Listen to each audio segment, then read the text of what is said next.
Hey everyone, good evening. This is Elliot Barr, your normal host for Can I Kick It FC.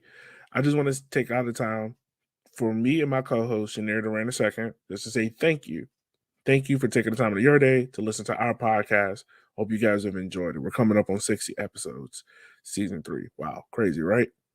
Today's episode is all centered around Black supporter group culture, how it started, why is it important, things like that, with special co-host Grego from For the Culture United. Real quick, before we get started, I just want to also say make sure you follow us on social media on Instagram at Can I Kick It FC, on Twitter at CIKIFC for all our exclusive content, history posts, things of that nature. And also, one last thing, I promise. Make sure you take some time out to follow our sister and brother podcast For the Culture United, 2 Cents FC, Shea Butter FC, and also Kyle McCullough. She's going to grad school. Help her out. So, I promise. You're going to love this show. Sit back, enjoy, and make sure to share with a friend.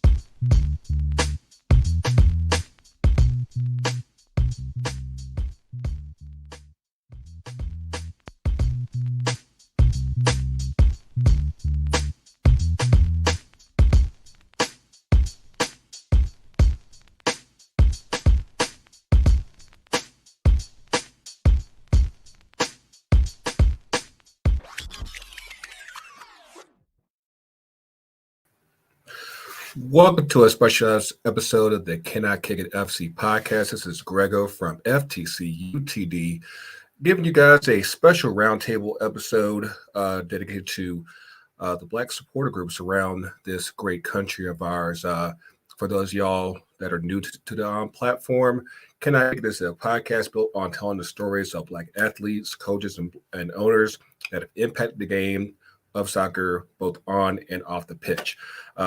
Have a big show with you with you. So let's see if we can get our crew here on the stage with me real quick.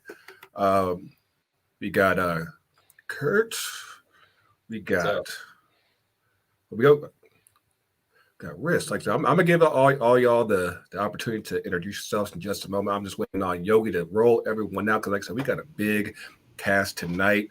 Again, thank you guys for joining us live on YouTube, Twitter, everywhere that you have come to see us today. Like some voice that you have heard before on our various shows. Some are brand new to the scene. So again, thank you guys for all jumping on tonight. Let's see how many we got here. Like, we got a whole crew tonight. So we're gonna see how this goes. Before we go on, like again, thank you guys. So let's go all the way down here to the Yogi's messing up. Let's go down the bottom. Ma'am, how you doing tonight? Introduce yourself. Oh, hello. Can y'all hear me? Yes, ma'am. All right. What's up? I'm Sky from Shea Butter FC. The podcast about two Black women's perspective on football, culture, and everything in between. So yeah, I'm out here. What supporter group are you repping? Oh, okay. Oh, in the background, you can see AC Pandemonium for Angel City FC. But then just out here in general. We're glad to have you on. Next up, we got Josh from Tigers LAFC. What's good with you, boss? What's up, family? This is Josh. I'm representing Tiger Supporters Group out of Koreatown, Los Angeles, and I'm really happy to be here, guys. I've been able to talk to Grego and Sky and Doug and my big bro Jake over there. So yeah, really happy to get to know you guys more. Indeed. And on that note, Big Jake, what's happening with you, man? Hello. Thanks for the invite on here. Super cool to see everyone in one place. You want to introduce yourself? Let them know who you are. Are you? I know you ain't shy because your internet's working. I'm a co-founder of Black Fires for Red Stars and Chicago Fire and pretty much every other team here in Chicago. So cool. Glad to have you on. Next up is the living legend, Kurt Jenkins. What's going on with you, boss? Not too much. Founder and former president of Footy Mob, now repping the Canadian chapter of Footy Mob here in the wild. Cool. And new to the stage, we got Riss from Rose Room. What's up, lady? Not much going on. I am one of 4 co-founders of Rose Room Collective for DC United and the Washington Spirit from the NWSL. And with her is also Doug from Rose Room. What's good, boss? Hey. Yeah, with Riss, we helped co-found Rose Room Collective representing DC United and the Washington Spirit, and I'm excited to be here with everybody. Cool. Next up, we got some new kids on the block. We got Jermaine from Black Herons down in Miami. Y'all like brand new on the scene. What's up, man? Brand new. What's going on, everyone? My name is Jermaine. I'm one of the co-founders of Black Herons down here in Miami. Excited to be here. Excited to be a part of the movement. Cool. And last but not least, we have got Brian from the mixtape in Nashville. What's good with you, man? Hey, what's going on, everybody? It's Brian here, Mixtape 615. I am the acting president of the organization, and we're glad to be a part of the conversation. We need to do more of this as being Black supporters and networking and connecting and having roundtables. So I'm happy to be here. Now, technically, I did not intentionally mean to forget Kyle. Yogi told me don't mention forward, but it's all good. I mean, rivals stay rivals. I get it. But what's good with your boss? I'm good. Hello, everyone. I'm Kyle Carr. I am one of 3 co-founders for Featherstone Flamingos for Ford Madison FC. So myself, April Kigea, and Chris Fox. Yeah, and I'm sure that was the instruction that Yogi gave you. Sure. But yeah, I'm glad to have everyone on tonight. Again, it's we try to have this roundtable conversation at least once a year. Try to get everyone around the culture and just chop it up and talk about things that are going on within the supporter culture as I think voices of color begin to rise and they're underrepresented and everything. But let's kick this thing off. Just to kind of open things up. How did your supporters group get started? Let's start with Brian. So basically, Mixtape 615 came together because there was a feeling, right, among our particular supporter group collective that, we needed kind of more representation. We needed more diversity. And essentially, Eric Brown, Brandon Taylor, a collective of 4 came together and decided that, we really needed to represent soccer, which obviously we had a new expansion MLS team coming to town. We had a USL presence before that, but we would go to matches, but we would be kind of specks in the flower, right? Of essentially the people that came out to watch and support the club, right? So we wanted to see some of that change. We've had different experiences in different SGs that pre-existed the Mixtape 615, but a group of people got together and they decided that, hey, we need to essentially represent Nashville, which is 25 to 28%, depending on the year, right? African-American. And we need to make sure that we tap into that community and we grow the sport.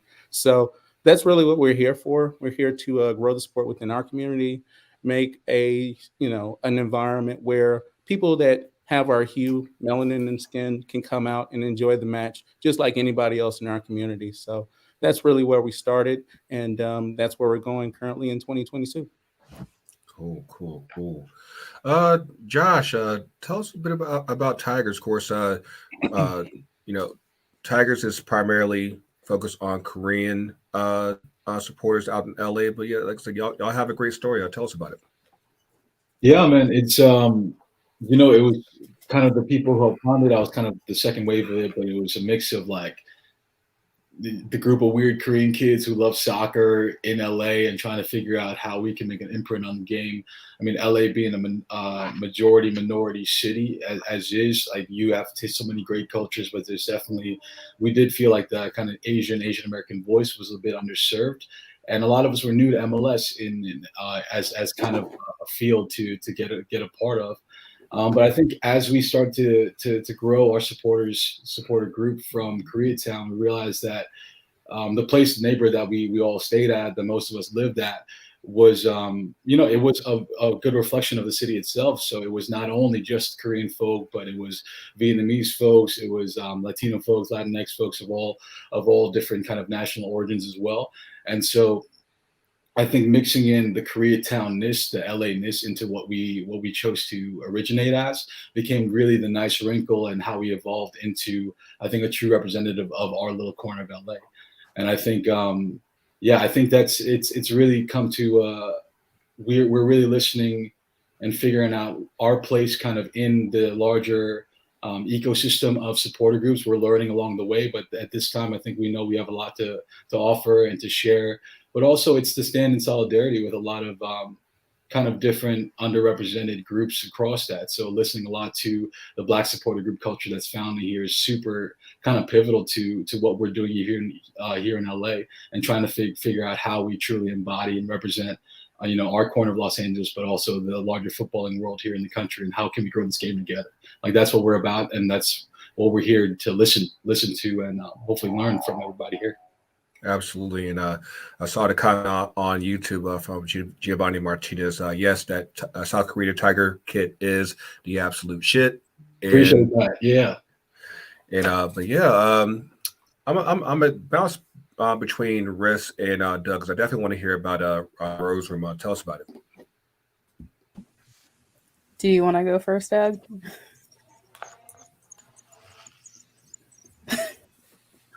Just flip a coin. And Doug's on mute, but hey, we'll make it work. Yeah, let's open it up like this. Go ahead, Russ.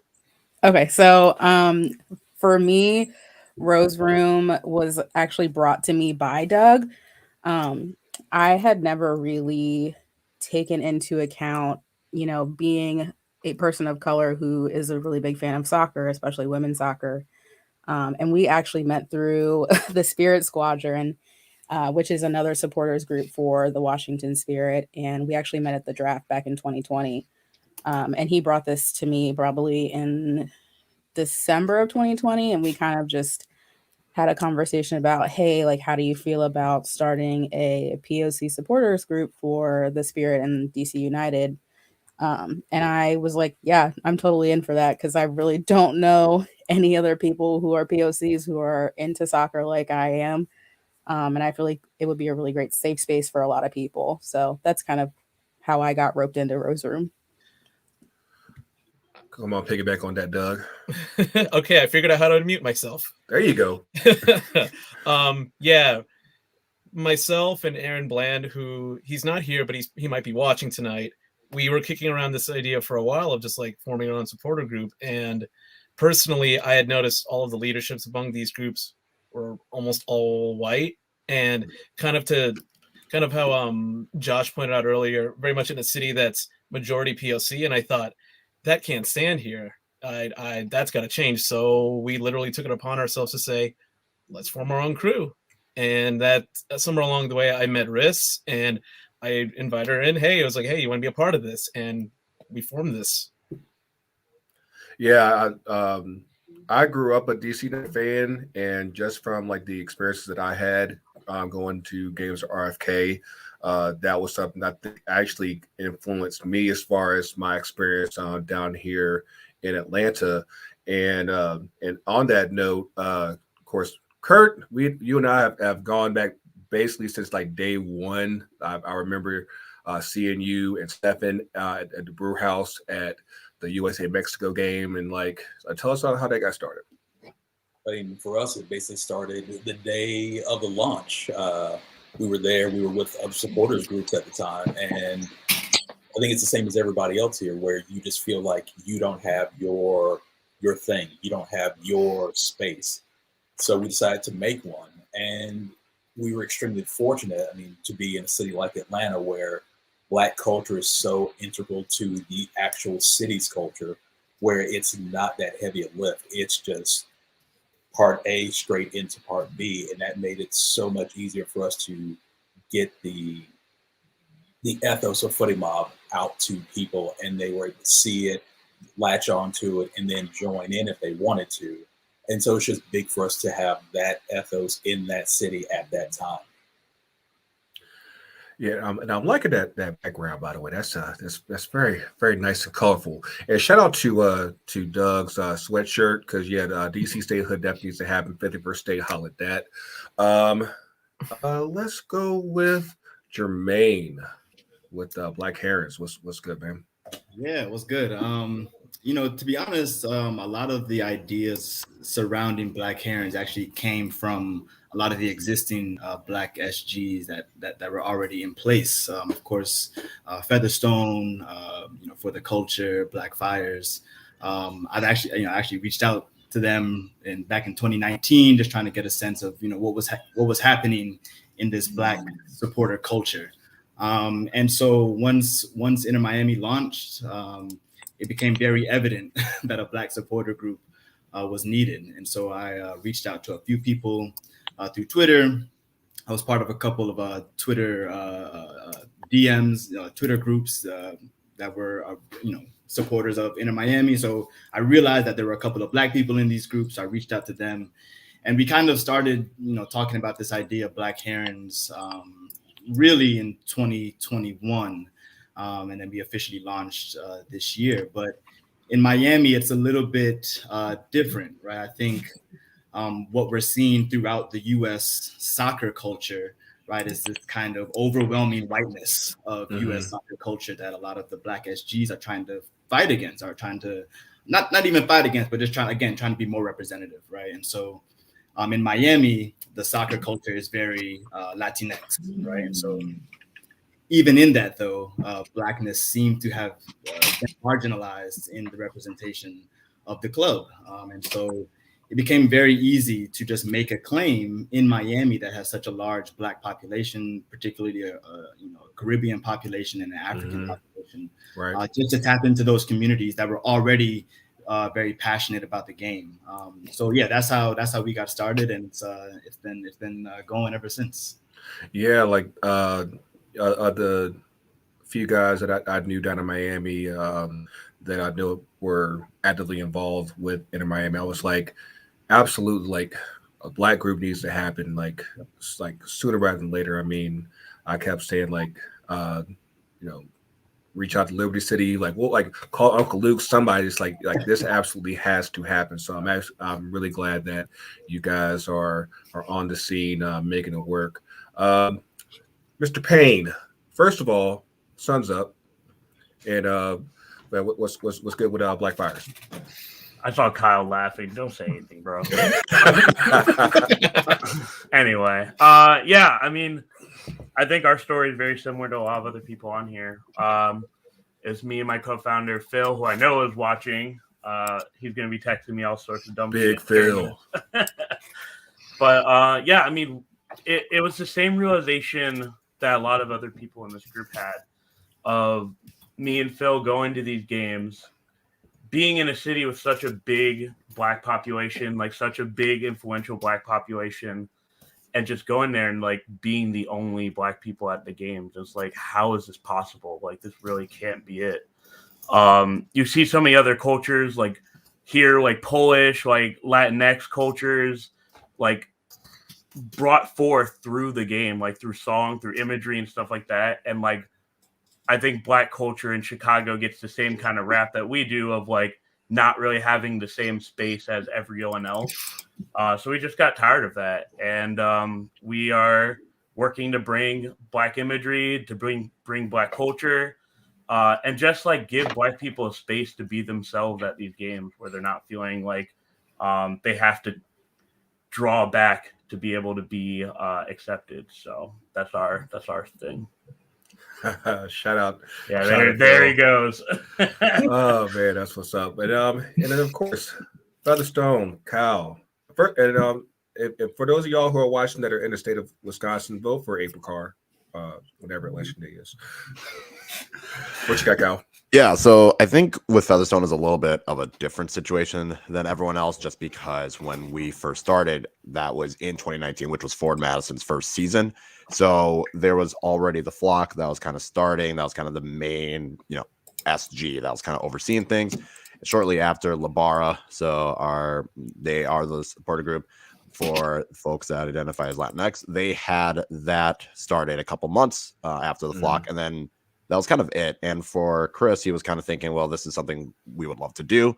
He brought up the idea to April and myself, and we were just like, yeah, let's go for it. So after a couple times meeting, talking about it, seeing what we wanted to do, we were kind of able to go with it. So for us, it was a little bit different just because at this point, the season had just started. Everything was still pretty new. So it did give us the opportunity to kind of get a head start on it. We didn't have to look around and be like, okay, something needs to change. We were able to say, let's go ahead and make that change ourselves. So that's how we were able to start and how we were able to kind of build off of that with 2019. Absolutely. I think I got everybody here. So let's get this thing kicked off. I guess the first question I want to ask everybody is what demographic does your supporters group serve in your community? Like who are you reaching out to? Let's open up to everybody.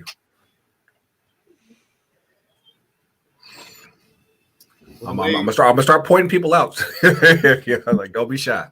Well, the way we kind of describe ourselves is that we're an all-inclusive Black supporter group, meaning that we're all-inclusive and that anybody can join. Doesn't matter the race, gender, sexuality, or supporter group, right? Anyone can join, but you have to be committed to doing the work, right? And so that's the Black part in Black supporter group, right? Is that we're focused on centering Black culture, Black communities, Black experiences. So, for example, we're doing some work with Little Haiti.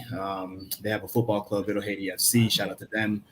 So just little things like that. We're trying to, again, make a presence in different, just black pockets throughout Miami. So the focus is definitely Black culture, Black people, and Black experiences. But anyone can join, right? That's kind of, a lot of people are like, what do you mean by all-inclusive Black? It's like, well, anyone, you don't have to be Black to support Black people, right? So anybody can join. Is that we're just centering the Black experience. Yeah, I was going to say, I kind of echo that same thing with Featherstone. It's obviously anyone can join. The biggest thing is you're doing, kind of like he would say, doing your part to promote, to celebrate, to help out the Black community in Madison. If that's, promoting businesses, supporting Black-owned businesses, trying to get Black youth involved in soccer, or at least attending matches, or even just being anti-racist in general. Those are the things that we're trying to do. So while it is kind of ran and, it's primarily April, Chris, myself, making the calls, doing what we need to do, planning the events, anyone is free to join. Anyone's free to help out as long as you are willing to put in that work to be that ally to the Black community in Madison. What about you, Josh? Yeah, I think it's kind of a similar ethic to us too, where we extend an invitation to everybody, but we make no qualms about centering the kind of Korean culturalness of it, and I think that's what makes kind of our supporter group unique in its way. And I think it's along the way it's been able to, as Jermaine, you were saying before, how we choose to celebrate this stuff, right, together as that people group, as all kind of intercultural kind of exchange going together. We've had I think the demographics of our supporter groups hinge kind of 50-50 in terms of Korean, Asian American, and Latinx, and then you have kind of pockets of our white supporters and our Black supporters who are there, but it's definitely still predominantly Korean, Asian, and Latino. And I think in that, it's what we found is that people who want to learn more about kind of Asian culture and Asian cultural customs and the way that we choose to center kind of our culture into soccer culture. It's just kind of an open-mindedness. I think that's really something that no matter what our demographic is you look to in our community, we'll have the focus on that. Now, I did not forget about you, Sky. I know you got your thing going on with Pandemonium. So what with things with NWSLA, what demographic, who are y'all typically targeting out in LA as well? I think it's inclusive to everybody. Largely currently due to some things that happened earlier last year. Not gonna get into, but it's largely Latino and Asian. A couple of us black people up in there, but yeah, it's pretty from what I've seen in the current ones that are existing. For the NWSL side, it's probably the most diverse of the SGs, in my opinion. Well, no, take it back. There's a couple of other ones, but yeah, in the case of Pandemonium, it's half and half Asian, Pacific Islander, and then Latino. Cool. Just to keep things going, like what are some challenges that y'all have faced in building your SG from the ground up? I guess I could speak as far as Nashville goes. So for Mixtape 615, one of the things that we had to really discover is that it's mainly teaching the community here in Nashville what supporter culture is, right? Like we're kind of the diehards, right? Not necessarily the casuals. We're the people that, watch every match. We travel to away games. We really, kind of live and breathe the club itself, right? So I can say, at least from our perspective, that's one of the things that we've really had to work on as our SG. I think we had a very good launch. Actually, our SG was birthed during Juneteenth of last year. So, it was very inclusive, right? I mean, it was very educational, I should say, right? So we had a lot of great support from all of the SGs. The club itself, they had a huge party for us in the middle of, a predominantly black neighborhood, right? So it was very educational, and we've been getting a lot of great support from the community ourselves. So I would say the challenges for us is mainly just getting more people, right, to kind of get fully involved into supporter group culture and just kind of show that out in the community. But I can guarantee you, from everybody we brought to one Nashville SC match, we have them hooked instantly. It's a beautiful game, right?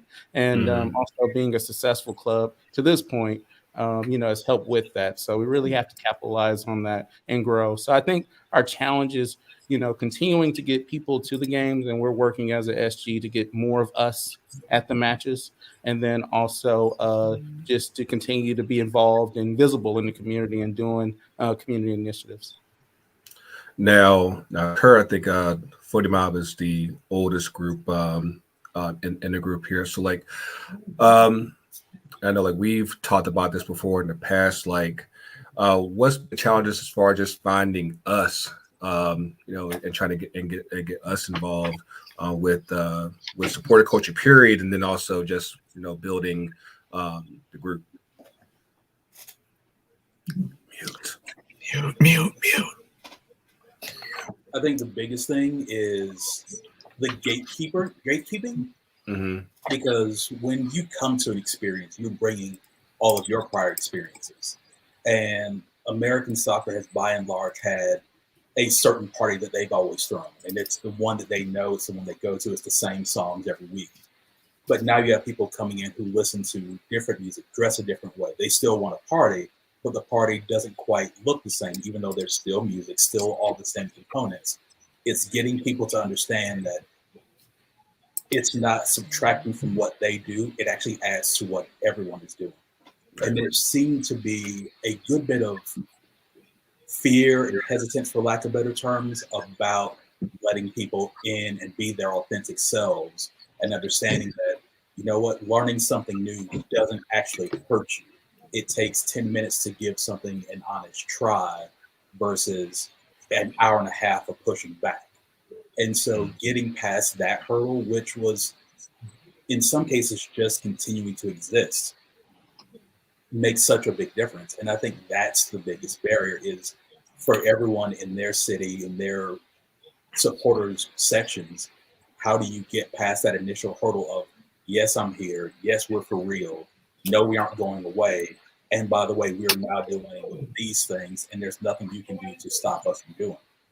I think once you get over that initial hurdle, it's all downhill, but it's getting that understanding that you are not going away. That is the biggest thing to get people to buy into. Gotcha. So like you want to say something, Kyle? What you got? I guess in terms of hurdles and gatekeeping, obviously, I think one of the biggest things though is people have been so used to soccer being so white that they haven't had a chance to come to the fact that there are others that are going to want to be involved in it. You know, obviously, it feels like every supporter group has had some issue when it came to the emergence of Black supporters, when it came to the emergence of even just, you know, Asian or Pacific Islander cultures or Latin cultures. Like, it feels like when they start getting more and more involved, there's been more pushback for a lot of these SGs, and a lot of it is because they've been so used to soccer being so white that all of a sudden it's like, well, hold on, it's the world's game. It needs to be represented by the whole world. So I think that's the biggest issue with the gatekeeping sign. And also, people like the people that were in power want to keep that power. And whether they're still there or whether they've stepped aside, you know, you kind of see it. People always have their issues where that's not how we did things. Well, that's fine. Well, there's a lot of shit that we did do back in the day that needed to change. So I think that's kind of the biggest thing for people is coming to that fact of you can't have the status quo be the status quo, or else you're going to look like an ass. To add, if I can add on top of what Kyle mentioned, that's something we've kind of run into here because of the fact that more on the DC United side, not so much on the Spirit side, that DC United's been around since 1996. So you have all these SGs that have been around forever and have operated the same way, and they've had all their dramas and stuff. And many people didn't even conceive of the idea of an SG based on marginalized voices. Like, they couldn't even comprehend it. Right. So we still get questions of just like, why are we here? And I'm just like, well, probably. Yeah. I was like, this, or like, why? Yeah, I was actually about to ask you something still because I know like with Chicago and DC, like they've been around. I know DC's been around since day one of MLS. Chicago came right afterwards. So you're dealing with cultures that have been around for 20 plus years. Like, what's been how's that challenge come into just trying to just bring to a space that's been like, okay, we're blood in the soil. We've been in this for years, and how dare y'all say that something needs to change in this space? Yeah, I mean, it's been difficult, especially on the DC United side. Like Doug said, we did get a lot of pushback from supporters groups saying, why are you doing this? Why are you not? We're only a supporters group for POCs. So like Black Parents United, we are only inclusive to POCs. It's, you can still support us and not be a POC.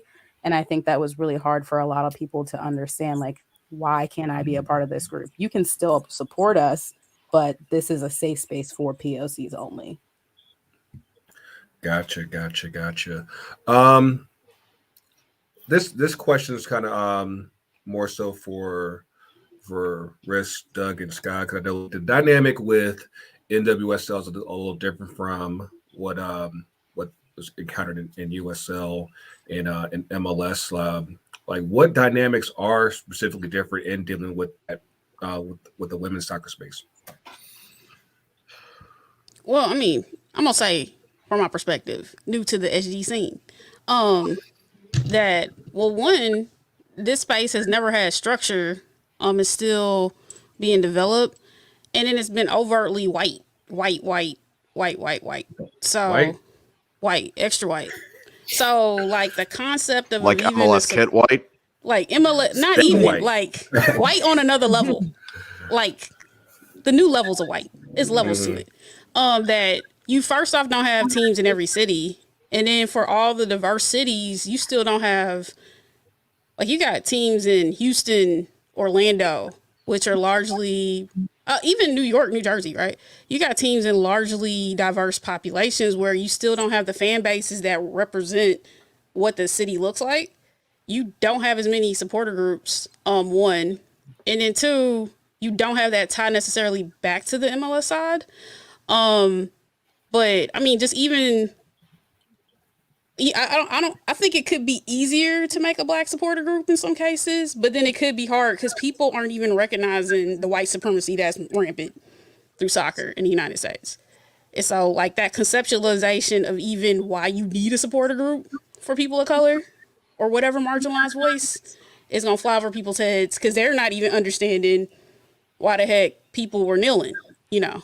So there's there's an opportunity for it to exist easier, but I mean, I can foresee pushback. I don't know. What y'all think? I'll let y'all answer first. I think for us specifically on the Washington Spirit side, it was really more open and people were really excited about it. So we never really got pushback to my knowledge, and Doug, you can correct me if I'm wrong. But we never really got the pushback for it. And I think it's easy to say, yeah, we're going to do a supporters group. And you have to remember, this is all of our free time. We're all doing this for free. Like, this is not our full-time jobs. But, you know, I think on the NWSL it is a little bit easier to make that group happen. It's just a matter of people wanting to do it. I think a lot of it for us was the fact that Blackfire's kind of set the stage for us in terms of the how to form it. Like, I just looked at what they were doing and I was thought, okay, why don't we have that here? It was a perfect setup for that, and I thought, let's cook that here. I do think about the fact that women's soccer tended to reach out more to white suburban communities, richer ones out there, and it's very white. I'm gonna be honest, all you gotta do is like look at the demographics of the rosters of DC United versus the Spirit, and one is way more whiter than the other. True. Stuff like that I think about. Yeah, and of course, especially given how the past year has gone for the Spirit. Of course, y'all had the highest of highs with winning the NWSL championship, and of course the lowest of lows with the ownership battle and scandals that have come out with the Spirit. Of course, Team King all the way.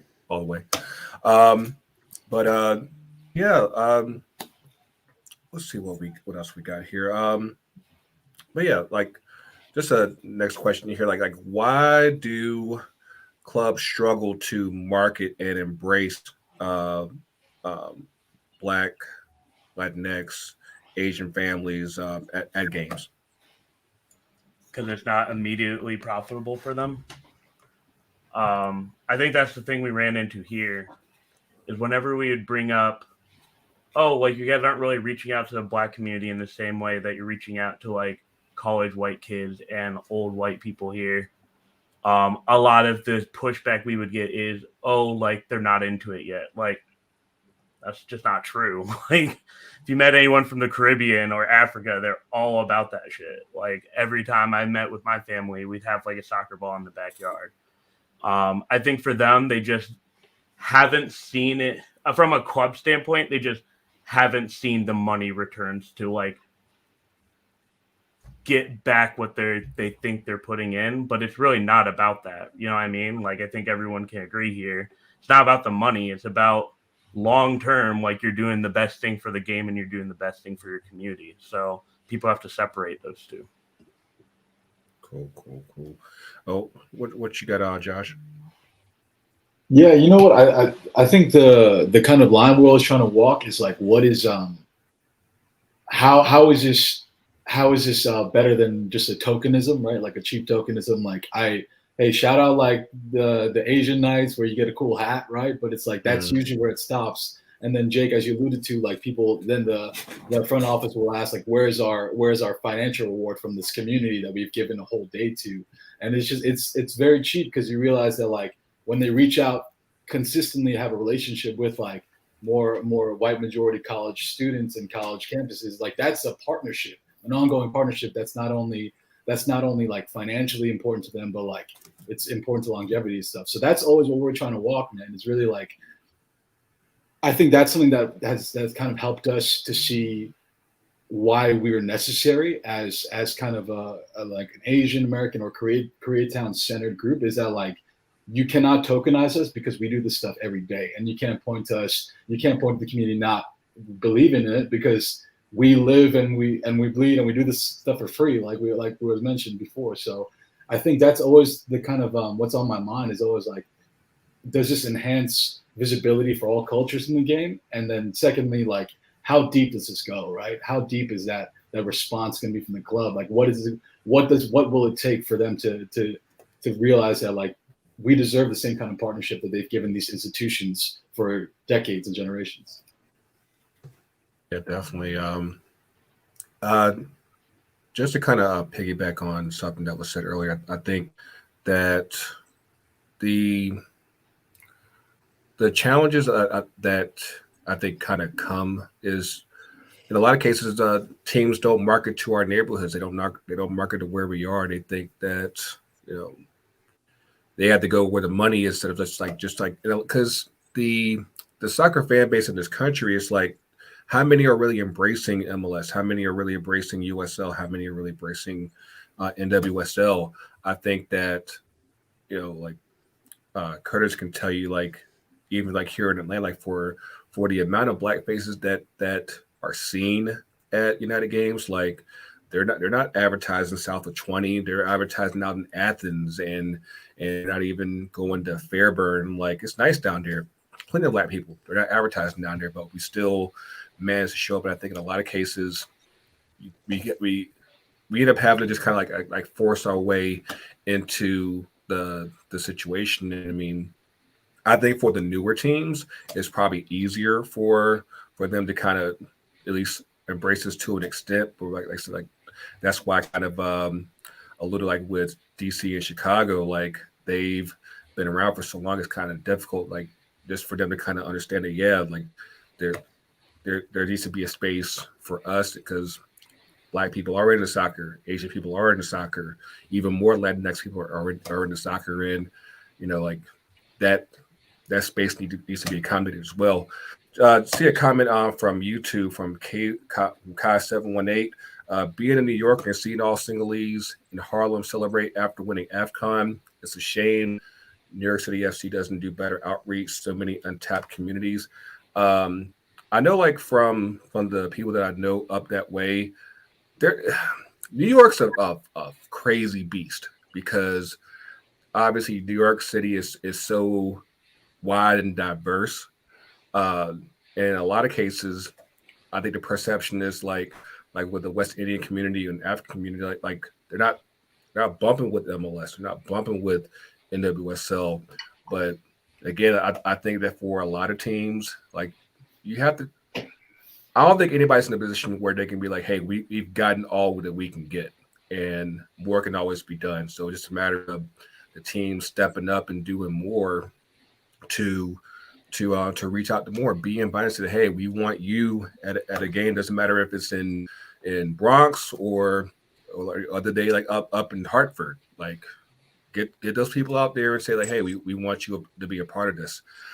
We got some questions. Yogi, what you got, man? Let's see what we got here. From Giovanni Martinez, correct me if I'm wrong. I feel like United has a presence at Ornate Club. Knowledge is putting mob. They do. How many other club relationships with the SGUs are in tonight's panel? I'll let y'all run with it. What you got? I guess I can take that for Nashville. I can say this, at least for Mixtape 615, we have a direct relationship with the club, and we have a contact to reach out with the club. One of the things that we have, which a lot of clubs are looking at implementing or may not have, is a supporters collective. So that's where all the officially recognized SGs come together. They collaborate. They have a voice with the club. For example, last week I was sitting in headquarters, giving ideas about the new stadium that's coming, giving input. Black History Month, obviously they reach out. Number one, because it's obviously a good visual for them. But number two, it's also a good opportunity for us to interact with them to talk about what's going to happen for the rest of the year, right? And how do they remain engaged? So at least for Nashville, the Supporters Collective has been really embracing each other. We have a Latinx supporters group. We have 3 other officially recognized supporter groups, and then we have the unofficial supporter groups. But at least for the official supporter groups, we do have that direct line where if we need to press something with the club, bring an issue up, if the messaging isn't right, we can look at being reviewed at what's going out into our community. And we have the opportunity to even, correct a lot of things before they go out to our community, which is very important. Obviously, one of the things, like I said, Black History Month came out last month, and there were some particular themes or some imagery that came out, in some of the initial renderings, and they said, hey guys, we have these things that we want to display. We want to do a patch, commemorative patch for Black History Month. Which one do you guys really like? Like, what's your input? So that was really helpful, because through us looking at that, we could take that and take it as an educational opportunity to say, well, for this particular patch, I would not represent, an entire Black community with this particular image, right? Let's not do that. Right, let's not do that one, right? Let's think about something that's more appropriate, because, we don't want to put, my entire community in a particular class, right? Or different tropes. So it's very important that you have a relationship with your club, that you have an open line of communication, and that they receive the feedback, right? Because at the end of the day, this is all about analytics, right? We talked about, where they put advertising, what communities they put that in, right? There's a revenue, there's a dollar amount that goes direct in hand with that. So it's not only just, race, but it's also class. And then it's also about showing the numbers of, hey, we have a large representation of, African Americans in the city. Don't give up on, 1/3 of it, right? Right. It doesn't make sense from many different aspects. Gotcha. Now I know, Jake, with Blackfires, the relationship with, I think, both the parent, the umbrella group with Section 8, as well as the fire itself, has been tenuous at best. Would that be a way to describe it? That's a nicer way than I'd put it. But I think for us, like in terms of the club, it's actually really funny. I think a lot of 2020, which I think the groups that have existed are going to know what I'm talking about. There's a lot of pain points we brought up with our club. And it felt like screaming into a void. But you look at what they're doing now, the fire in particular, and it's like, damn, they got it. Like, to the point where they're doing better. They're doing more for Black people in the community than the supporters are. And I think that goes back to our relationship with Section 8, where having any type of relationship to the club automatically makes you suspect. And I think it goes back to what people were saying about how things have been the way it's always been and things like that. I think people don't realize that the way that worked for them doesn't work for everyone who's after them. So for us, we have to have a better relationship with the club, because they have a more of a voice to reach out to the people that we want to reach out to. Section 8, it's not to put them under blast, but they've shown that they haven't been able to do that. Like, they've been around for so long.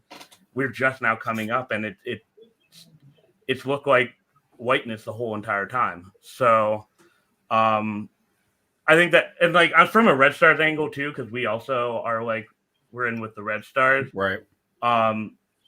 It's been like, I think like what Doug said, it's actually funny. Like, we're so much in the same situation as Rose Room, and so many, like, we're basically like in the same boat in a lot of shit.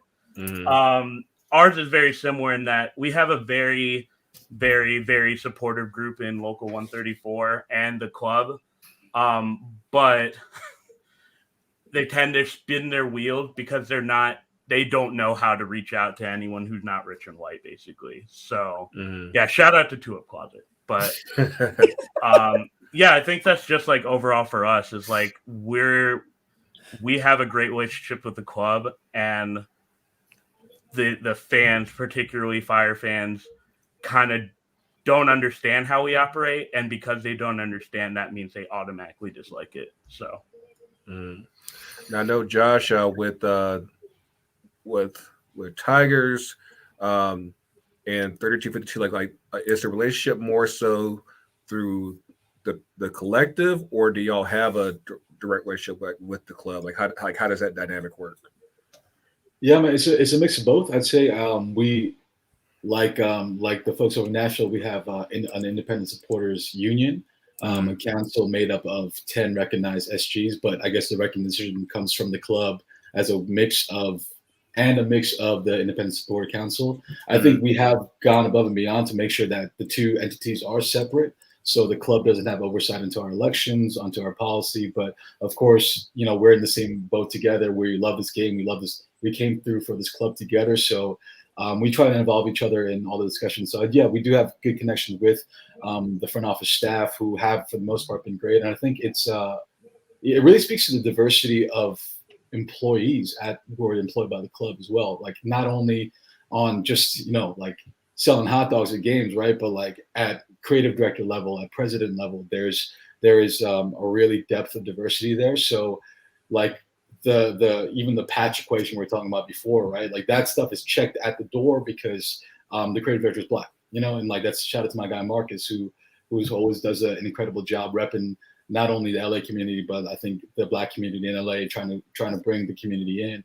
And so I have a great deal of trust that goes that way. I think as supporters, what we tend to fight for is, this is another Pandora's box, but like what the politics of sports look like and what we get involved with what the supporters union is comfortable getting involved with versus what the club is comfortable with getting involved with. And I think as we go on with players taking the knee, fighting against racial discrimination and violence, like that's something that we can step to together. But I think having the supporter union take the lead on that has been really kind of been a good job from the club. Like the supporters lead that, and we'll try and help you as many times we can. But sometimes you do need a bigger message being sent out like that. Absolutely. And just a quick shameless plug. Me and Sky had the opportunity to be on Josh's FCFC podcast a few weeks back. If you haven't us already, make sure that you check out FCFC. That's a dope conversation and dope teas. But yeah, I wanted to get you, Jermaine, on the next question. Like, how was the first initial conversation you had with the front office, like once you guys launched? I want to start with you first, but now I'll open up to everybody else. Yeah, it's so we're still trying to build that relationship with the club. I kind of want to pick back off of where what Breon was saying about Black History Month, right? And that it was like obviously the club reached out to you guys for Black History Month, right? And I know we're still a month old, right? But the club didn't do anything for Black History Month, right? Didn't do a post, didn't do a patch, did nothing, right? Nothing. And so we're kind of trying to figure out what our relationship with the club is, right? So a lot of our initiatives, we're doing it on our own, right? We have a group together and we're tossing around ideas to talk about what we can do. We took some of these ideas to this meeting, our first meeting with the front office we had on last week. It was a good meeting, right? It was very informative. They told us about the different processes, about how to go about certain things, and of course they tried to tell us all the things they were doing in the Black community already. And so we're still trying to figure out how to navigate that relationship, right? If the club was doing so much in the Black community already, then there wouldn't be a score of Black people saying we don't feel represented by the club, right? Right. If you all were doing so much in the community already, you at least would have did a basic Happy Black History Month post, right? Like something. So again, we're trying to figure out what that relationship looks like. As of now, we are not officially recognized. There's something I'm interested in hearing about from the other Black SGs. Like, is there a process to become officially recognized? And so, all of that has to go into the conversation about gatekeeping as well, right? Like, we brought up these different ideas about, we should have chants that reflect, Black Miami. We should have a Trick Daddy chant. We should have whatever. And the response often seems to be the same response, which is it needs to fit the culture of the club. I mean, there absolutely has to be a shut up chant. I mean, that just seems like automatic. Right. And that's the thing, right? It's not like we're not trying to force anything, right? Like Miami's Black. Like, we're not trying to force it. We're not trying to scramble and look for Black people that like football, right? Like it's there. Yeah, it's there. It's a deep Caribbean community. I would say this. If you call yourself Atlanta United, if you call yourself Nashville SC, if you call yourself Inter Miami, then it's not about the club's culture. It's about that city's culture, right? Because at the end of the day, if you're going to claim the city, you have to represent the city in every neighborhood in the city. That's the only way that the club is going to survive. So it's important to kind of leave that mark upon the club that, hey, you guys can have this facility in Fort Lauderdale, or we can have this place in the fairgrounds of Nashville, but guess what? We won't show up. And one of the things that's really been powerful for us is that, every SG is going to be different, but if you have a really good supporters collective, they will stand with you if something is wrong, and they will say, this is wrong, and we won't show up to the match, right? So that's the power of, uniting and leveraging those relationships with those other SGs. Everybody has their own place, everybody has their own objective, everybody has their own whole role in this, right? But it's really the power of all of you coming together, because there's a financial impact. And at the bottom end of the day, that's what this is mostly about, right? In the US, it's pay for play, right? It's not only pay for play, but look at how much did David Tepper pay for Charlotte FC, $325 million. Hello. To make that investment in cash and to want to see a return on that cash sooner rather than later.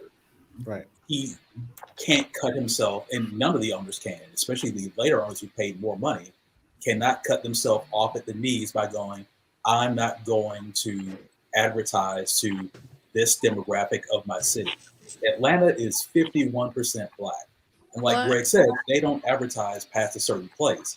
I don't see advertisements at the AU Center, which is literally a mile from the stadium. Hello. So that don't make no sense.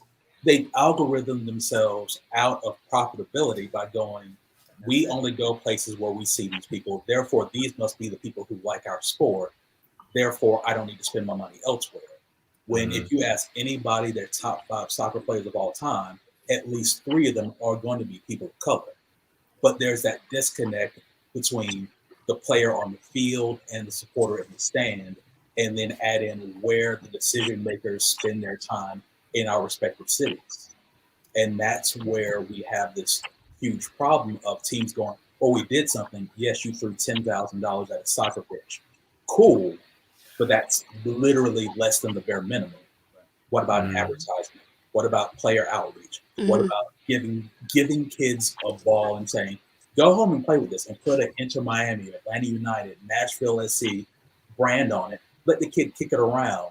And then you know what? In 20 years, you might have a player. But at this point, you can't even get an advertisement on a public transit bus. And that's a huge problem.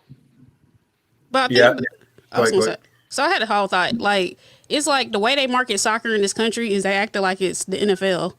So they're trying to replicate NFL models, but this is soccer. It's a global game. And so they're not recognizing you got to get everybody named mama to want to come to your stadium. And so then this lack of even understanding that, I played soccer in Atlanta. It was wild to me when the Atlanta Beat wasn't marketing the Black communities, and they played in Herndon Stadium at the time, which is in the AUC. You gotta recognize who your populations are to make the money that you complaining that you're not making. But this lack of understanding how to leverage the supporter groups operating in this white vision dream broke model, it's like you're not embracing the culture, or even in understanding the concept of how supporter groups can be so powerful in changing how your team impacts your city, and it even generates money. Leveraging the diversity within supporter groups that could possibly occur to figure out, how do you get Black people, how you get Latinos, how do you get Asian people into the spot? This total disconnect, because everything's been done from a white lens, is part of the bigger overarching issue. So it's frustrating, because even for me out here trying to ask people, hey, you want to come to a soccer game? People not realizing I'm getting Black people saying, I didn't think soccer was for me because it looks like a white sport in the United States. Right. Or I ain't never thought about going to a soccer game because hell, I played, but I was never going to be on a national team or playing college. And so these are the things you got to fight through when you even in a city like Los Angeles where you got a lot of Black people. But how are you going to get people to the game beyond, okay, we got a bunch of Black people on the team? It's recognizing all these things. And so then understanding you need to have the different diverse faces that encompass your city to appear in different groups. But yeah. Definitely.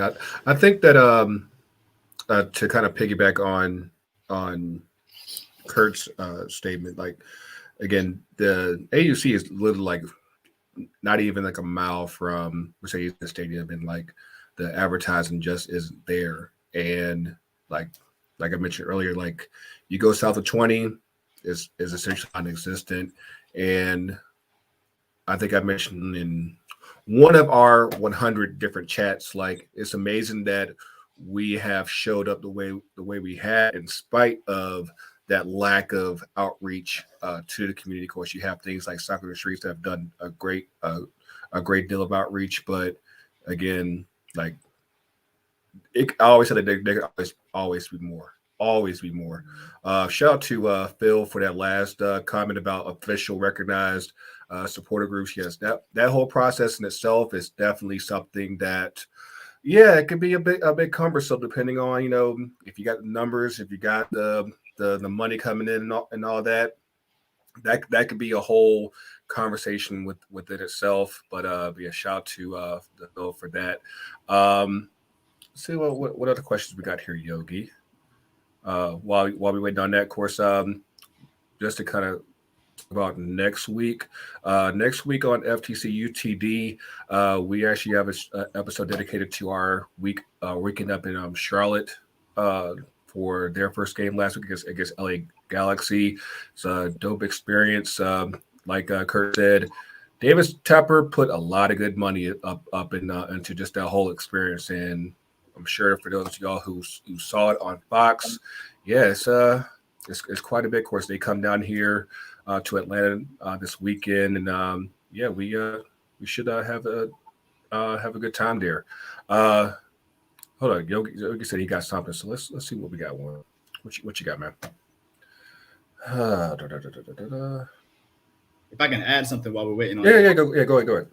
You know, I do want to be clear, right? Like Inter Miami does a great job of reaching out to the Latinx community, right? Yeah, they're deep. Like shout out to Vice City. They do it. No, absolutely, right? Like in the context of U.S. soccer, right? Inter Miami is doing a beautiful job bringing in an underrepresented community, right? In the context of U.S. soccer. The thing that I guess really bothers us as Black Karens is that the history of Miami football, the history of Miami soccer is deeply ingrained in the Black community, right? Like going back to the 1970s of the North American Soccer League, right? Like Miami Gatos and the Miami Toros, like their MVPs of the NASL were Black players, right? Like again, so like this isn't something we're trying to force, and so we know if the club can do this incredible outreach to the Latinx communities, they can do that same type of outreach to the Black communities. What you got, Doug? Something to go back to a point Josh had about the diversity within the FOs. One of the things that changed the direction for DC United for us that has been huge has been when they hired Danita Johnson as the team president. That changed course on things so much in terms of relations with the supporters and the direction where the team wanted to go. Her background, there were people saying like, oh, she doesn't have a soccer background. What does she know about this? And I'm like, if anything, it was better that she doesn't have a soccer background. Her background is in the WNBA, which frankly, I think applies better here than anything else. And that has been tremendously helpful for our relationship with DC United on that front, which was in the past was not great. Kyle, you've been quiet. What you got?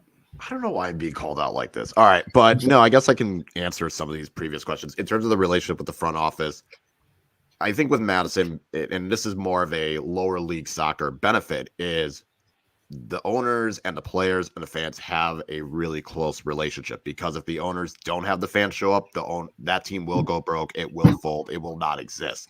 So they need the fans to be bought in. They need fans to have input. And I think we've been able to have that conversation with the owner since day one. And, yes, the ownership has made mistakes, but they've also tried their best to make sure, like, going into Black History Month, they're the one they're at least initiating the conversation. For Juneteenth, but in 2020, they were saying, hey, we're going to have a culture night. Like, what do you guys think? What should we do? Unfortunately, COVID kind of threw those plans out the window, but then you kind of jump back in 2021. They're like, all right, we're going to do this again. How do we do it? And I think it was because of that we were able to have that Juneteenth celebration, having Black-owned restaurants provide the food at the stadium, having a Black band play, having a Black woman sing the Black national anthem and the national anthem, having something like that along with, we were able to collab and make a scarf. Chris does an amazing job working with them. So I think we've had that benefit of being in lower league soccer, that we didn't have as much barriers with communicating with the club, because the club, that is, like I said, the club has to listen to the fans or they will not exist. So we've been lucky in that regards. But in terms of officially recognized, I think that's one of those where if you want to make it work, you're going to make it work. We've been lucky with the Flock and Featherstone. The Flock oversees all of it. The only time really you have to go through a process just if you need money. And that's just more of a, hey, this is what we want to do. The board votes on it. The board's going to say yes. If the board doesn't say yes, shit hits the fan, and we're probably going to have a huge shit show in lower league soccer. But no, I think it's interesting listening to everyone else's, just because for my perspective, being in that lower league soccer where it is a lot more closer relationship between the fans and the front office, it's been easier for us. But we've also, again, been lucky that we've been there in the front office's ear since day one. Absolutely. And on the note of collaboration, of course, Tigers and Black Fires have done collaborations before. I know, of course, I would be remiss if we didn't talk about just the internationally known Henny Derby with Ford and Richmond Kickers. What do we have to look forward to this year for the Henny Derby? Like I said, hopefully now that most of us can travel now, most of us got vaxxed up. Like what it's been a while since we've been able to congregate and everything. What we got to look forward to this year? Thankfully, now that USL has a more balanced schedule, it actually makes things a little bit easier. So Richmond and Ford Madison will play 3 times. Hopefully Ford Madison wins it, and if not, then we might have another coach get fired, because that's been the history. If you don't win the Henny Derby, you end up getting fired at the end of the season. Thankfully, we have 3 matchups. So the first one is going to be in Richmond, and this is the only time it's in Richmond. That's going to be Saturday, May 7th. Then the second matchup will be June 23rd. That is unfortunately a Thursday in Madison. So if anyone wants to travel and stay up for the weekend, feel free. Otherwise, I think the big one, the finale, this is going to be the second to last match of the season for both teams, and that'll be Saturday, October 8th. And I feel like that one could have huge implications, not only for the Henny Derby, but also playoff positioning in general. And you will get another bottle, Yogi. You will find a way. If you get swept, you are making another bottle, damn it, because I want that shit back in my house. At least y'all have a schedule. I mean, do we have an NWSL schedule? Listen, we Riz have famous. no schedule. It is March and we still have no schedule. I'm waiting for it. Some people like me, I work on the weekend, so I have to plan myself accordingly and take PTO in order for me to go to a game. A lot of people are waiting on these to book vacations, trips, especially if they want to go to away games. We're all sitting here waiting. TikTok, NWSL, what are we doing? She's got Alex Morgan now responding to her Morgan. tweets. I'm famous now. She out here. I'm out here. There was a question that I think Yogi had posted. Me 1 second while I dig that back up. I know there was one question that I think Rich posed as far as just like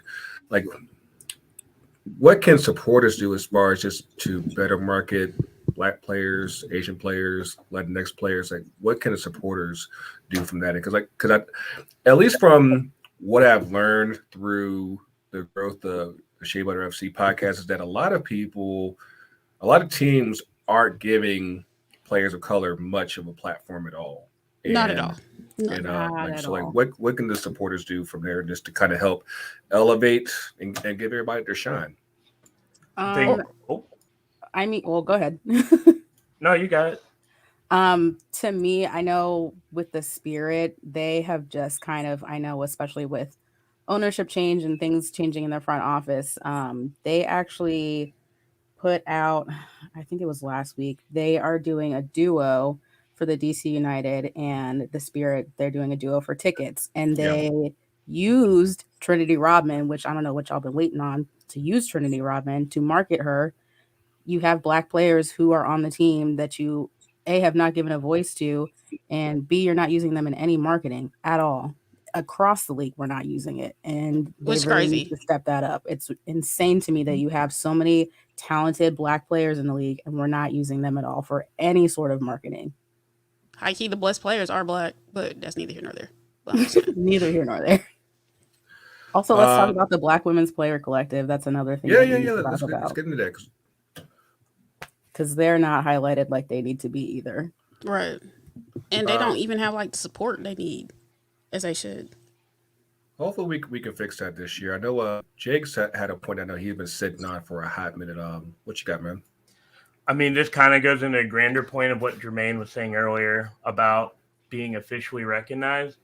I think really the most important marketing, the most important bringing spotlights onto things is like what we're doing now. I think the most important soccer supporter collective that I would want to be a part of is this right here. Like, if your club is giving you shit, if your supporters are giving you shit, like, I know I've fallen back on pretty much everyone here to like get us going, to like get ideas for how to approach certain situations. I know we make our own noise with our own players, with like Andre and people like that. At the end of the day, I think like really a relationship with the club and a relationship with your other supporters that are there that are kind of like making things hard for you are kind of secondary. Like, the best support really I find is like with y'all and like getting ideas with you guys. Our collab with me and Josh was super sick. That got people like looking at what we were doing. So really, I mean, I think the end of the day, which is actually really cool, and answering the overall question about like marketing and bringing noise to what you want, is just like the homies bringing it up with you. I mean, we're about to make this rivalry with Douglas this week and Riz. You just gotta do your own shit, like Kyle and Yogi did. Like, at the end of the day, people are gonna see. I think the one benefit of soccer being so white is that it's kind of boring. So like anything that's not boring is gonna get people's eyes on stuff. So I'm gonna shut up. Hey, shouts to Jake and the Black Fires fam for what I think is a good kind of tie into all this is like football language and football culture is so rich, but because you can add on your own flair to it. So right. when you're even supporting Black players of color, bringing in Tifo, Trapo, all that of your player likenesses. Shout out to Black Fires for all their incredible Tifos with just fucking liberation messages across, like hanging in the stadium. I was just so inspired by that. I mean, fucking Footy Mob and Atlanta United when we played y'all at the Benz and y'all rolled out the South's got something to say fucking Tifo, and it punched me like in the gut of how good that shit was, right? And it was just so revolutionary because like we've been not scared, but like that's for a lot of our supporters, like that kind of hip hop language is not the primary one. So we haven't leaned heavy towards that. But seeing that in such beautiful color come to life, I was so inspired by that. Envious of it, jealous of it, And Jimmy, I think you spoke to like people being afraid of like the culture of the club being like muddled up by like a new message. And I think we talk about gatekeeping, man. Like we came in a season or two ahead of you, right? And I think our supporters, some of the older heads, and even I've noticed that, recognized in my own group, that kind of personality of being like, hey, we did it right once. This is how it always has to be. And that's not true at all. I think second season on, I just had like RIP Nip, just a double up mindset, being like, this game is so big for us. The city's so big for us. We can continue to kind of win people over by trying new things, right? And I think when you talk about the culture of a club, and we haven't been here for 20 years like Fire have been, like it's like, hey, everything's on the table still, right? Like we honor what we did so far, but we really truly have to be innovative in terms of winning our communities over to this game. Absolutely. If nothing else, what I, part of like what with my podcast with FTC UTD, like one of the mission goals was to get this type of a situation happening where, cause I think like for a lot of us, what we ran into, like I think when we first started going to games, that you think that it's just you, and you just think like, hey, like I might see another person of color, like I know me and Jake and Phil used to joke about pictures that would get posted online, like how many Black people are in this picture. Like, like okay, I see three of the possible. See, just to put some spades up into it. But like this is what this is what this should be all about. Is just like having that opportunity to network and connect, and know that you're not alone. It's You're definitely not alone, and there's more of us out there. There's always more of us out there, and again, it's just all about bringing those people into the community, and then let them know that, hey, like you definitely have a space here, and I try to support as many of the crew as possible. Footy Mob, Richmond, Forward, Blackfires.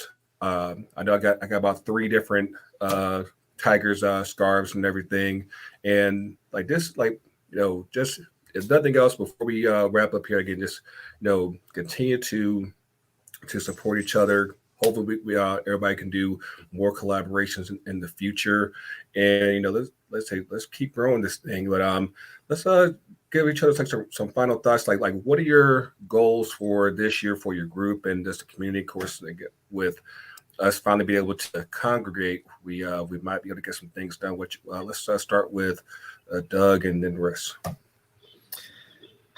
I hope events like this just get other people watching and think, well, why don't I have this in my own community? I hope they see this and decide, fuck it, I'll do it myself. Because that's what happened with us. I see what TSG, I saw what Blackfires did, and I thought, fuck it, let's do it with this. I hope someone else watches this and does the same in their community if they're lacking that kind of space. What you got, Riss? I think just to piggyback off of what Doug said, the same thing. For me personally, I hope that we have a better relationship with both of our teams and working to, market their Black players and to market, their Black supporter group. They know that we exist, but I think it's really important for us to be seen as a supporter group. So I hope that that's something that we can do. Let's go with Kyle. I won't make ask this time. So like I say, I'll make sure to include you. What you got, Kyle? All right. I guess one of the biggest things I'll highlight is there is no one exact way you can do it. Obviously, look at what everyone else is doing and get motivation for that, and then try and put your own spin into it. And I think the other thing is, if you genuinely put in, obviously, people will notice the work you're putting in.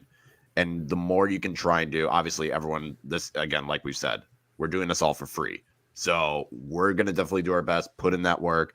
And kind of like what Doug was saying, like, it's funny because like Chris down in New Mexico, he went and saw what we were doing and decided to do his own thing. And, everyone, I think, gets the motivation and just see what everyone does and then put your own spin on it. Obviously, do it that relates to your city, do it that relates to your club, do it that relates to your community. Jake, once again, sun's up. What you got, Jake? I think mine is, there's a comment that happened a few seconds ago about Black SG culture being a big family. And that's, I think, the biggest thing you can really, that I've gotten out of doing all this. Like when me and Phil started, seeing all the other groups that came in and seeing all the other things that we can learn from, seeing all the awesome people that we can just show up to the city and just hang out with people, share ideas. And I think us as people of color tend to have to think further along because that's how you get by. But it's nice just going to a city like we're about to do in DC and just enjoying the game and having fun. I think that's really the most important thing that we have to get out of this, is just making sure we're constantly doing that too, instead of continuing to just stressing about everything about the future. So I think that's just as important too. Indeed. Breon, hop up in here. What you got? Yeah, I just want to thank everybody for the opportunity just to sit here and collaborate and share ideas with everybody, right? But, I think for each one of our SGs, we just have to remember, that, we are, a loud Black voice in a predominantly white space, right? And so when we say that, we have a certain responsibility, right? Not only, representing ourselves, but our community and our community interests. So I think we just need to continue to kind of press that, right? And what we've learned tonight, right, through this podcast is that we're not alone, right?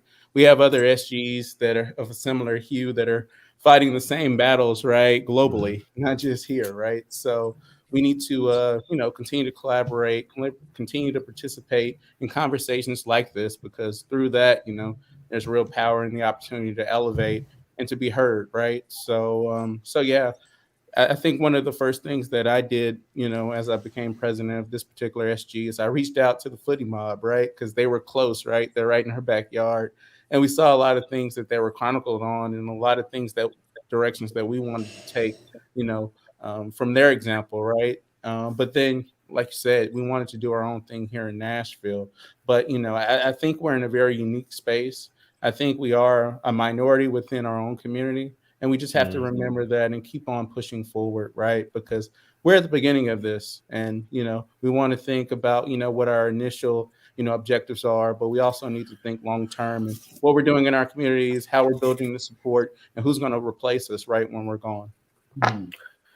From the rocking chair of retirement, what you got, Kurt? For me, I got to say that for anybody watching this, existence and presence is a form of resistance. And anybody that's trying to keep you out of the stadiums is paying the exact same amount for a ticket as you are. So your place is just as valid as anybody else's. But for people that are in this room and are in SGs already, remember to share the sport from a place of love, because people are going to pick up on your love of it, and then they're going to want to be a part of that. So that's how we grow this, by sharing something that, quite frankly, sells itself, but the culture is like this thing of love that we can give to other people and really make this much bigger than it already is. Cool. Appreciate you coming through with us. Josh, what you got, man? Yeah, man. I think this year for us, I really want more of our group to go out and meet everybody here, right? I think going to Atlanta and seeing, Doug and even Jake, whose teams were not playing that weekend, to show up, right, and hang out. I felt such a kinship, right? Like we are the soccer supporters of America, and I've never felt so aligned with people that I never met in my life before. So I think for us to, as travel restrictions lift, like actually have that kind of face-to-face kind of connection, and know that when you're in LA, like please hit my line. Like you guys are always welcome. At my pad, we'll do a K-Town day together, K-Town night together, more importantly, and then we'll keep celebrating this thing. And Sky, I gotta come see you. Sky, there's no excuse. Me and Sky are about like 5 miles apart right now. We're looking forward to that, man. Absolutely. And Jermaine, with the new kids, Black Herons, what you got, man? Yeah. I mean, we're just trying to, keep building, trying to increase our membership day by day. We had a Black History Month series that focused on Black football in Miami or in the South Florida region. We're doing some work with Little Haiti FC, trying to get into more Black communities. For Juneteenth, Footy Mob, Kurt, let's link up. Inter Miami versus Atlanta. Let's make this happen. Let's do something. So we're just trying to do the work. We're just trying to do the work and establish a presence in the community. And this has been great. Inter Miami, talks about La Familia all the time, right? But this has kind of been really, the best family that Black Herons has been a part of thus far. Everyone on Twitter, everyone on social media, like the day before we launched, right? Like we reached out to as many of you guys as possible just to let y'all know, like we were launching, and y'all just showed us, the greatest support. So thank y'all, thank y'all for welcoming us with open arms, and we're going to continue to build. Absolutely. Again, I'm glad that you guys are filing in the mix in Miami. I think that the Black community in Miami with Inter Miami is definitely something that needs to be hit hard. I mean, given the makeup of Miami, I'm sure Sky can probably get into that as well. We know it's very mixed and oftentimes fractured, but it's something that still needs to be hit. And Scott, first of all, that's a very nice line of hoodies you got there behind you. I know all these hoodies from FTC, even some custom stuff. You see a Kristen Press jersey behind me, like you got a Crystal Dunn, you got all kind of stuff. AC Pandemonium, but yeah. What you got? Okay, so I was gonna say thank y'all all to everybody on here today. All the work y'all do in whatever SG you're in, particularly Black PLC SGs. Y'all's voices are much needed and representation. So keep fighting the good fight. And we all about at Shea Butter, we all about breaking down doors, knocking down gates, banging gates down, making new gates, making new stuff, making new chants. So I mean, a big thing and part of why we had Rose Room, Black Fires, we started to document because we really want to help do a support thing or like build a way of connecting no matter where, if you're in MLS or you USL, NWSL, to help black fans, black supporter groups stay connected, keep fighting a good fight. We're trying to do a network of some sort. We're working out what that looks like. But part of why I wanted to be on this one today is to see and hear some of the things y'all are going through. But to also provide support in whatever capacity we can. Cause, you know, collective action is mad powerful in changing things. And just being able to see ourselves goes a long way. And so there's so much we can do. Love to collaborate with everybody. We could do some crossovers at some point, for sure. If you haven't been on Shea Butter FC. But yeah, looking forward to what's coming up. We got mad stuff cranking out very soon. So yeah. Absolutely, absolutely. You know, with like this episode here, this roundtable here is the quintessential example of what I say at the end of every FTC episode, where I say the culture's real, the culture's everywhere. Like this is a living example of that. And you know, whether it's here in Atlanta, LA, Madison, DC, I said everybody got their own flavor, and it's something that belongs in this community. And I can't be any more thankful to have all of you come on the show with us this week. Again, you'll be able to hear this episode both on the Can I Kick It feed as well as the FTC podcast feed. Again, thank you to everybody that's been able to show up. Of course, before we head out of here, let's give it to the boss that made this all happen, Mr. Yogi. What's good I'm with not you, the boss? boss. I'm just here.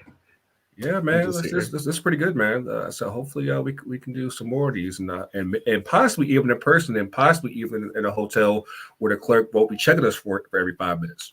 That is very true. That is very true. No, but real quick, I'm just very thankful for everyone that was able to join in and be a part of this collective thing. This is something that we throw on annually. Every year we have a roundtable about a certain event, a certain topic. And this one really hit home for me because I am the quote unquote supporters group president for the River City Red Army for the Richmond Kickers. And all of these people I've spoken to about certain things that came up.